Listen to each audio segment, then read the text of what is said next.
guys. My name is Alex, also known as Pastor Alex, but for you, I'll be A Slizzler. Bad joke, I know. But I am going to be able to, or have the opportunity to show you how to cook steak two ways. We got a couple of T-bones from Stater Brothers of all places for a really great price. And then we also got, for fun, some flank steak. Flank steak, if you don't know, is carne asada. It's the same thin cut meat, although we're going to do something a little bit different. We do what I like to call redneck carne asada, which just is a fancy way of saying it's smoked meat. So we're going to have a lot of fun today. I'm going to show you guys a few little tips and tricks, stuff that's worked for me to make your meat just on point, all right? So what you're going to do is you're going to take your meat, and depending on how thick it is, these are about an inch and a quarter to inch and a half thick. And so with these, we're just going to cover it with either sea salt, or you're going to use kosher salt. You want to stay away from regular table salt. You want to use sea salt or kosher salt. And what you do is you're just going to cake it on, and just cake it on. Be as liberal as you can with it, and then you're going to let it rest, depending on its thickness. 1 inch is an hour. Since these are about an inch and a half thick, we're going to let these rest for about an hour. 30 minutes to an hour and 40 minutes. And then what we're going to do is we have all of our ingredients here. We have black pepper, we have paprika, we have some cayenne, sea salt, garlic salt, we have butter, and we also have garlic. And after we're done letting these rest, we're going to wash all that salt off. We're going to dry them off. We're going to come back here. We're going to put all of our seasonings together. And for a little bit of fun, what we have here is this is what we call flank steak. And we're going to do what I like to call a redneck carne asada. A lot of fat, a lot of gristle. I mean, it's really a dirty meat. But if you can season it well, if you can get the barbecue and all the flavors and all the smoke going, this is some of my favorite meat to eat. And so what we're going to do with this is really, really simple. All you're going to need is black pepper, paprika, cayenne pepper, a Lawry seasoning salt, which is my absolute favorite, butter, and garlic. So it's pretty much the same as what we're going to do with our 2 T-bone steaks, only minus the garlic salt and minus the sea salt. Alright, so we put our carne asada, or our flank steak, in a bowl. What we've done with our garlic and butter, we've all melted it now. We put it in one jar. We're going to kind of give it a good little stir. Before we add that though, we're going to go ahead, and what you guys want to make sure you do is you always stay liberal with your seasonings. If you hold back, especially if you're going to be cooking this on a grill, don't be afraid to pack in the salt. Don't be afraid to pack in the pepper. Don't be afraid to pack in the seasoning. That's just what's going to pack this meat full of flavor. As far as measurements go, guys, I am Mexican, and any of you who've been raised by a Mexican mom, you know there's no such thing as measurements. There's no such thing as recipes, because it's all in their head. It's all by taste, and as they get a little bit older, the food tends to taste a little bit different, doesn't it? So it's kind of the same exact way. I don't really have measurements. I just kind of go by eye. That looks good to me. And then what you're going to want to do is just go ahead. Don't be afraid to get your hands dirty. Just going to want to start mixing all this together, putting all those seasonings and just getting it all over the meat.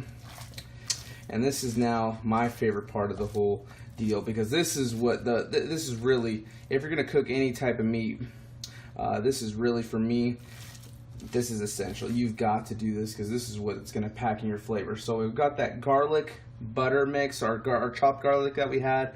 We melted the butter down, and you're just going to go ahead and pour some on there. You're going to want to save a little bit, because we do have our other meat that we're going to use this for. If you want to get some actual garlic cloves in there, just put your spoon down there. It's going to be resting at the bottom where the cloves are, so go ahead and throw that in there. That's all seasoned up. Our T-bones are just about done, and we are going to go ahead and show you how we season those up. Alright, so now after letting our T-bones sit, it's roughly around an hour and 40 minutes. We let the salt sit on. The meat is now room temperature, and that's the one thing, fellas and ladies, don't cook the meat straight out of the fridge, because what's going to happen is, as you cook it, you're going to have a really cold inside and a really hot outside. You want that meat to sit out for about 40 minutes to an hour and allow that meat to get to room temperature. But you kind of see what the salt has now done to the meat. You can kind of see now as this meat is just really starting to split. I mean, this meat is just a lot more pliable in my hands, and when we cook this, it's gonna, dare I say, this is gonna be as tender and as buttery as a filet mignon. And I'm gonna show you how to grill these things perfectly, all right? So, but for right now, we're gonna go ahead and season these bad boys up. What we're gonna do here, we got our steak on our plate. We're gonna go ahead and start, instead of, I know last time, the last thing we did with our redneck carne asada is we did the butter last, but we're gonna put this on first. You're gonna wanna save some, because while the meat is cooking and while it's on the grill, we're gonna use it to baste it as well. Again, I don't have any measuring tools. I do go literally by kind of what I like to taste. It's gonna have already a beautiful color to it, and when we actually put this on the grill, it's going to create a great caramelization. We're going to go ahead and flip it, and we're going to do the exact same thing. And then after we're done with that, we're going to throw these on the grill. Alright guys, so now you can actually see me. I want to apologize first and foremost for the wind. I live in Coachella Valley, more specifically in Palm Springs, and it's a wind tunnel here, guys, so I apologize. And with it being a wind tunnel, lighting your barbecue can be a little tough, but I'm going to show you a few tips and tricks on how we actually light. Alright guys, so now we've isolated our charcoal. You're going to be using about half the bag. Doesn't have to be brand name, doesn't have to be all that nonsense. Whatever's on sale, get that. And we're going to isolate the charcoal to one side. So we're going to have one side that's neutral, one side that's not. And again, the reason for this is if your meat starts becoming a little bit too charred, if the flames start getting a little too high, you now can control where you put your meat to let it sit, to keep it from getting burnt, all that fun stuff. But be warned, please, if you do not have lighter fluid, do not grab gasoline, do not grab like Zippo lighting fluid. You will blow your face off, and I can't get sued. We don't have a lot of money. I'm a pastor, all right? So that's, I don't have money for that. You're gonna wanna soak your charcoals. That way there's a good even burn. It's gonna get them lit. It's gonna make them super hot. Now that we actually lit our charcoals, guys, we're gonna let that sit for about 10 to 15 minutes because we're gonna want our fire to get super hot as it can get. But what I like to do for smoking purposes is I get applewood smoking chips. And what this is going to do, we're going to allow this to soak in water for as long as it takes for our charcoal to actually light. And then we're going to dump the water out, and we're just going to throw these chips over the charcoal, and it's going to create a great smoke. Alright guys, these charcoals have now got really good heat coming off of them. They're starting to turn that white color, and that's exactly what you want. So what's kind of cool about my grill is I can control at what level the charcoals are at, so I can start controlling the heat. And my trick before I go straight to searing is I like to smoke the meat. And we're just gonna go ahead, throw them in there, lay them right across. All right, same thing. We're just gonna lay them down just like that. Now with the carne asada, guys, it's really thin. There's really not too much you can do with this as far as cooking medium rare and whatnot, and so this stuff is just, it's gonna cook well each time because it's just so thin. All right guys, so we have our meat on. Obviously we got smoke going. We're gonna close our lid, and we're gonna let that smoke for about roughly around 6 to 7 minutes. Alright guys, our meat is finished smoking. Alright, so now we got our meat.